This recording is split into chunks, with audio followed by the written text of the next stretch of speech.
Welcome children. Pair of linear equation in two variables.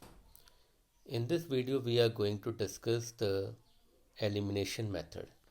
As we know, there are three algebraic methods of solving pair of linear equation in two variables, which are substitution method, elimination method and cross multiplication method. In substitution method we have discussed earlier that it is applied by substituting the value of one variable in the another equation. In elimination method, as the name suggests, what we do, we eliminate any of the particular variable, then we find the value of the second variable. तो इसमें हम एक variable को eliminate करके दूसरे variable की value निकालते हैं.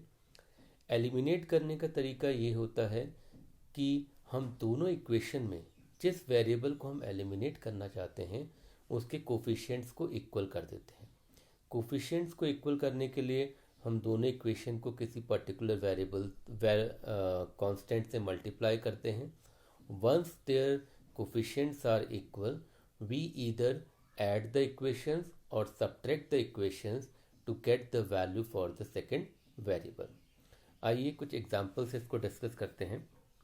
Suppose we have the first question, x plus y equals to 5, 2x minus 3y equals to 4. So let me try to eliminate the variable y. हम इस दोनों इक्वेशंस में y के वेरिएबल को एलिमिनेट करते हैं. Suppose this is our equation number 1 and this is our equation number 2. In first equation हमारे y का जो कोफिशिएंट है वो 1 है और सेकंड इक्वेशन में y का कोफिशिएंट -3 है. हम साइन को कंसिडर नहीं करते हैं, केवल वैल्यूज़ को कंसिडर करते हैं. तो पहली इक्वेशन में कोफिशिएंट ऑफ y इज़ 1 और सेकंड इक्वेशन में है 3. तो दोनों अलग अलग हैं. तो कोफिशिएंट इक्वल करने के लिए हम क्या करेंगे y के, कि सेकंड इक्वेशन में जो y का कोफिशिएंट है, जैसे कि यहाँ पे 3 है, उस 3 से हम पहली इक्वेशन को मल्टीप्लाई कर देते हैं. फिर देखिए पहली इक्वेशन में y का कोफिशिएंट 1 है, तो उस 1 से आप दूसरी इक्वेशन को मल्टीप्लाई कर दीजिए. मींस ऑल्टरनेट में मल्टीप्लाई करना है. Now after multiplication what we will get, 3 से हम पूरी इक्वेशन को मल्टीप्लाई करते हैं. 3x plus 3y equals to 15. ये हमारी पहली इक्वेशन आ गई. दूसरी इक्वेशन को 1 से किया तो 2x minus 3y equals to 4. Now we are watching that जो दो इक्वेशंस हमें अब मिली हैं उसमें y का कोफिशिएंट सेम है, तो हम एलिमिनेशन प्रोसेस को करने जा सकते हैं. जब दोनों इक्वेशन में पर्टिकुलर वेरिएबल का कोफिशिएंट सेम हो जाता है तो हम या तो दोनों इक्वेशन को ऐड करते हैं या सब्ट्रैक्ट करते हैं, जिससे कि वो पर्टिकुलर वेरिएबल एलिमिनेट हो जाए. यहाँ पे हम देख रहे हैं दोनों इक्वेशंस में y वाली टर्म के साइन अलग अलग हैं. तो ऐसे केस में जब साइन अलग अलग होते हैं वी जनरली ऐड. अगर साइन एक जैसे हैं तो हम सब्ट्रैक्ट करेंगे, अलग अलग हैं तो हम दोनों इक्वेशन को क्या कर देंगे, ऐड. तो we are going to add both the equations here. तो ये दोनों टर्म्स कैंसिल हो जाएंगे, यानी y की टर्म कैंसिल आउट हो गई. 3x प्लस 2x हमारा 5x हो जाएगा और 15 प्लस 4 हो जाएगा 19. नाउ x की वैल्यू हम निकाल लेंगे यहाँ से, तो x आ जाएगा हमारा 19/5. तो देखिए वेरिएबल y को एलिमिनेट करके हमने x निकाल लिया है. Now for finding the y, हम इस x की वैल्यू को किसी भी एक इक्वेशन में पुट कर देंगे. तो put x equals to 19/5 in, suppose हम इक्वेशन 1 में इसको पुट करते हैं, इक्वेशन 1. तो हमारी इक्वेशन 1 थी x plus y equals to 5. तो x की जगह हमने 19/5 रखा प्लस y इक्वल्स टू 5. अब y की वैल्यू निकालने के लिए 19/5 को हम शिफ्ट करेंगे. तो we will get y equals to 5 minus 19/5. अब सिंप्लीफाई करने के लिए हम यहाँ पे 1 ले लेंगे. Now let we take the LCM. LCM will be 5.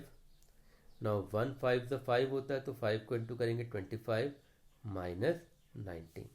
तो we got y equals to 6/5. तो हमारी x की वैल्यू आई थी 19/5 और y की वैल्यू आ गई 6/5. So this way we can calculate the value of particular variables by eliminating any one of the variable. Let me discuss one more case.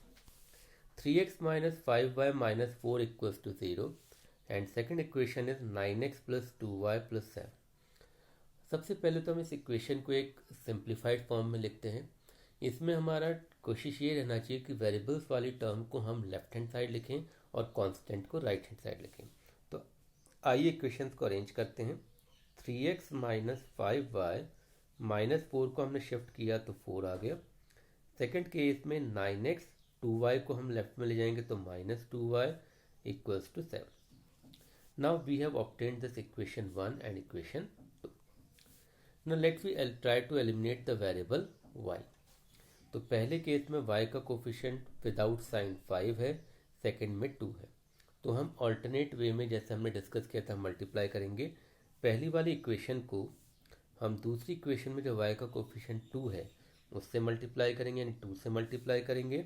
और दूसरी इक्वेशन को पहली वाली इक्वेशन में जो y का कोफिशिएंट 5 है उससे मल्टीप्लाई करेंगे. तो लेट वी मल्टीप्लाई.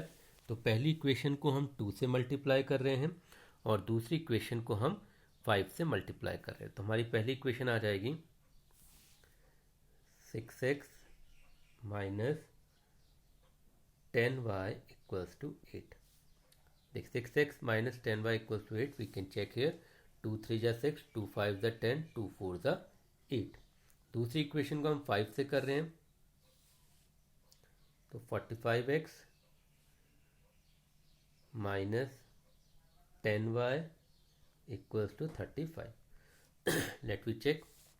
5 9 जा 45, 5 2 जा 10, 5 7 जा 35. तो हमने अब अपनी दोनों इक्वेशंस में कोफिशिएंट्स ऑफ y को सेम कर लिया है.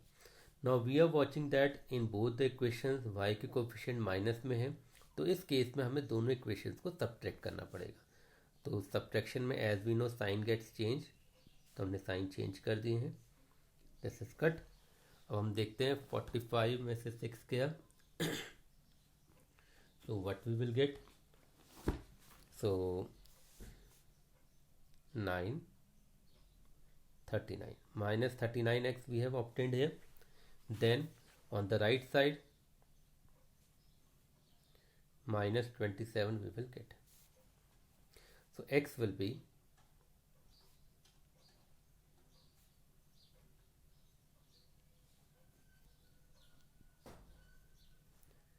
3 9 is 27, 3 13 is 39. So value for x we have obtained right now 9/13. Now this 9/13 as we discussed earlier, इस 9/13 की वैल्यू को हम किसी भी एक इक्वेशन में पुट करेंगे. जो हमारी ओरिजिनल इक्वेशन आई थी उसमें हम पुट करेंगे. तो let we put this in 1. Put x equals to 9/13 in equation 1. तो x की जगह हम पुट करेंगे तो हमें मिल जाएगा 3 into 9/13 minus 5y equals to 4. हमारी पहली इक्वेशन थी ये 3x minus 5y equals to 4. तो इसमें हमने x की जगह 9/13 रख दिया है. ये हमारे पास आ गया है. तो ये जाएगा 27/13 माइनस 5y इक्वल्स टू 4. अब हम 5y को वहाँ ले जाते हैं, 4 को यहाँ ले आते हैं. तो 27/13 माइनस 4 इक्वल्स टू 5y. अब इसको हम सॉल्व करते हैं. सो 27/13 माइनस 4 इक्वल्स टू 5y. यहाँ पे एलसीएम ले लेते हैं. LCM will B 1. तो हमने एलसीएम 1 ले लिया. तो सॉरी 1 डिनोमिनेटर में लिया. LCM will B 13. So it will be 27. और 1 13 जब 13 होता है तो 4 को 13 से करेंगे 52 आएगा equals to 5y. Now let we subtract 52 and 27. so it will come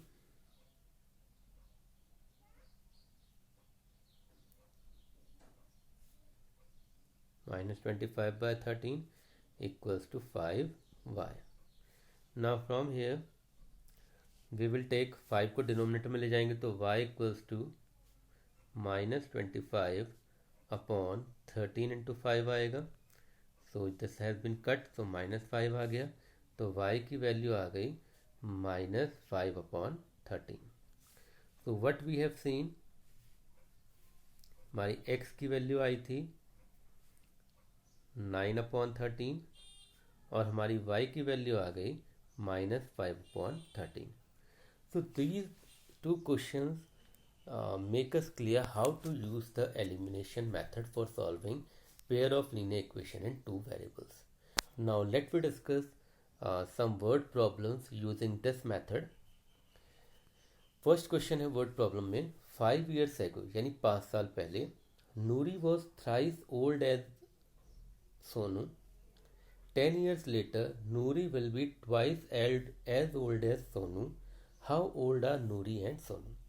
तो यहाँ पे दो गर्ल्स हैं नूरी एंड सोनू जिनकी एज हमें आइडेंटिफाई करनी है, फाइंड आउट करनी है.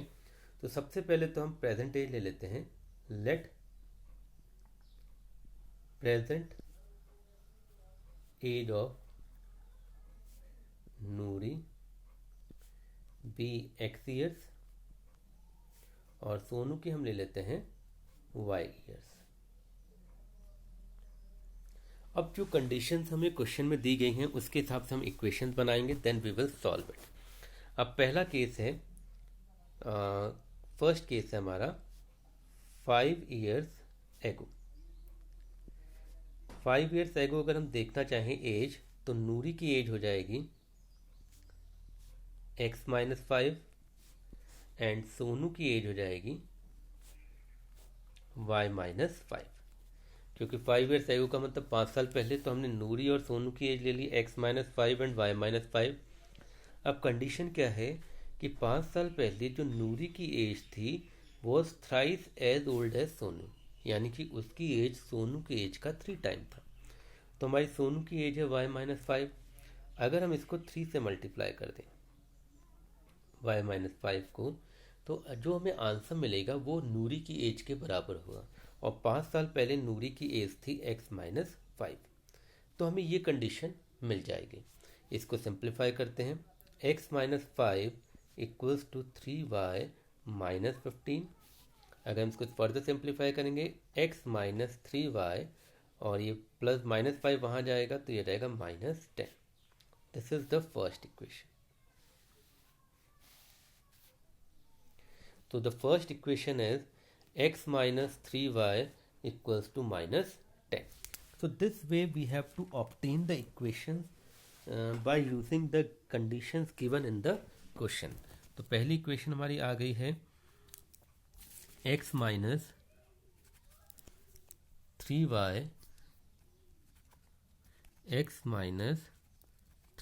equals to minus 10. आइए दूसरी कंडीशन पे जाते हैं.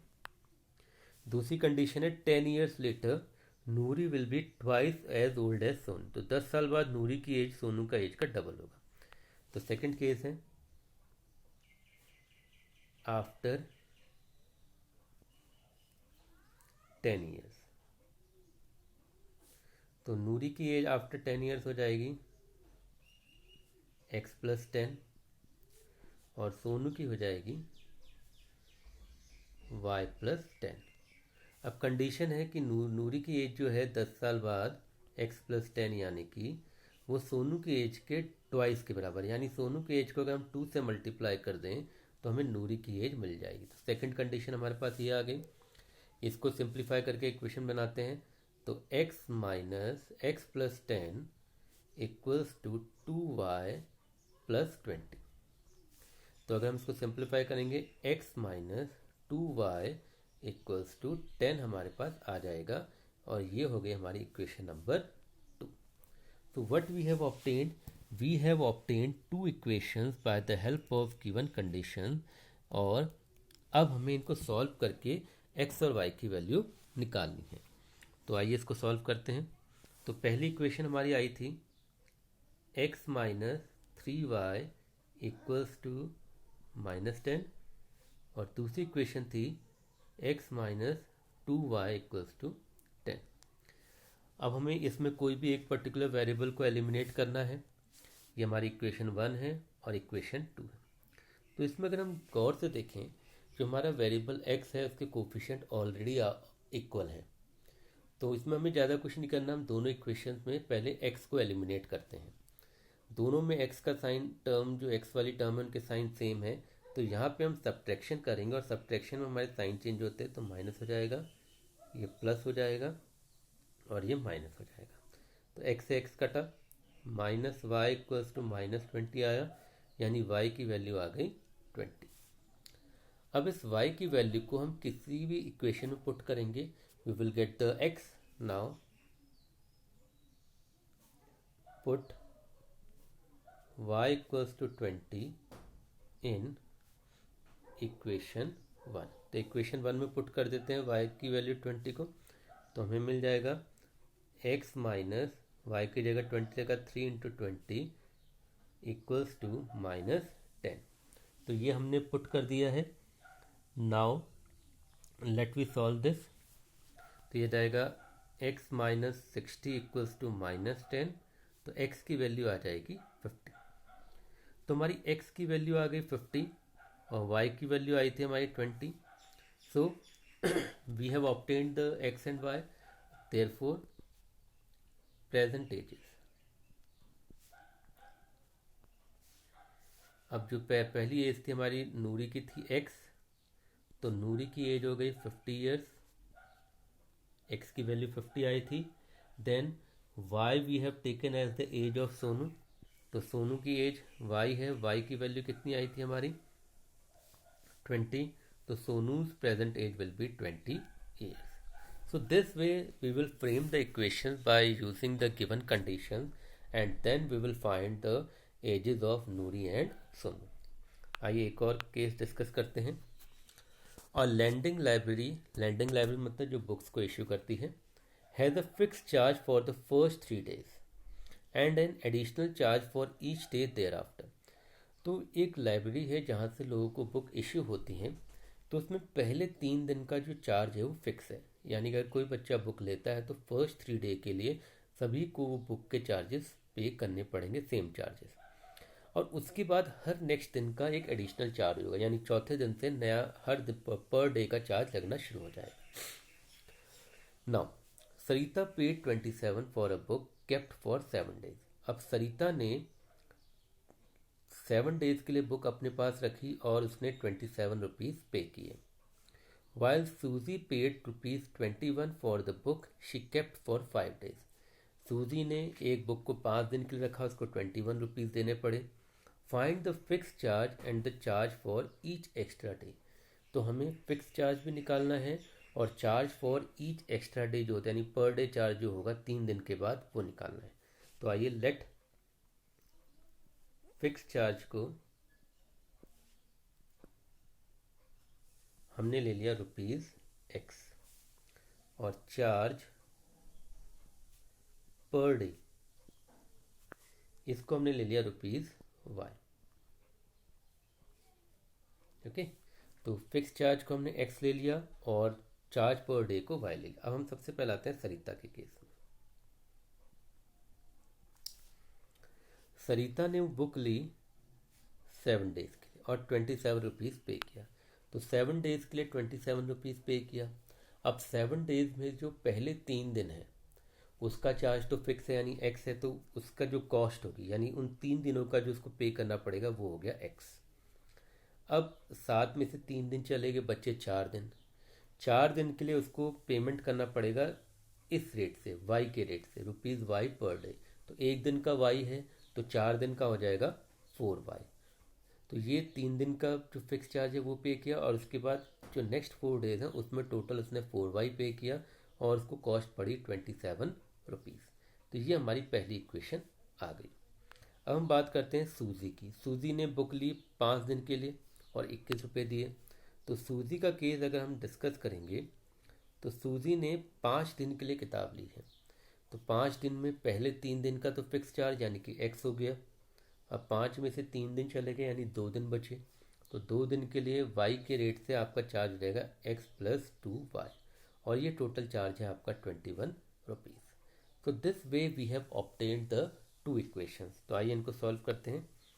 तो x plus 4y equals to 27 पहली इक्वेशन थी और x plus 2y equals to 21 हमारी दूसरी इक्वेशन थी। Let we check it. हाँ, अब हमें फिर से एलिमिनेशन मेथड लगाना है।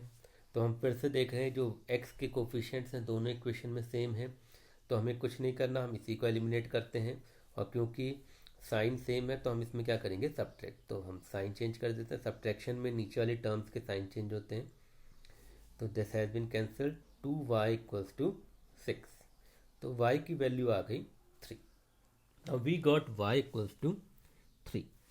अब इस y की वैल्यू को हम किसी भी एक इक्वेशन में पुट करते हैं। सपोज हमने पहली इक्वेशन में पुट किया, so put y equals to 3 in equation 1। तो इक्वेशन 1 में क्या, x प्लस, हमारी इक्वेशन 1 थी x plus 4y equal to 27। तो 4 इंटू 3 इक्वल टू 27। तो ये हो जाएगा x प्लस 12 इक्वल्स टू 27। तो x की वैल्यू आ जाएगी 15। तो we got x as 15, y as 3। तो ये हमारी वैल्यूज आ गई, x equals to 15, y equals to 3। हमारा x क्या था, fixed charge. Therefore fixed charge हमारा जो x था उसकी वैल्यू आ गई ₹15। और y क्या था हमारा, चार्ज पर डे। तो चार्ज पर डे ये हो जाएगा हमारा ₹3। So this way we frame the equations for the word problems and then we solve them to find out the values for the particular variable. So this way we use the elimination method. So once again let me recall the point. In elimination method what we do, हम एक variable को eliminate करते हैं। उसके लिए हम दोनों equations में उस वेरिएबल के कोफिशिएंट्स को इक्वल करते हैं by multiplying the coefficient of that variable in second equation and first equation interchangeably। और उसके बाद जो दो इक्वेशन मिलती हैं उनको हम या तो ऐड करते हैं या सब्ट्रैक्ट करते हैं to eliminate that particular variable. So this is our elimination method. Thank you.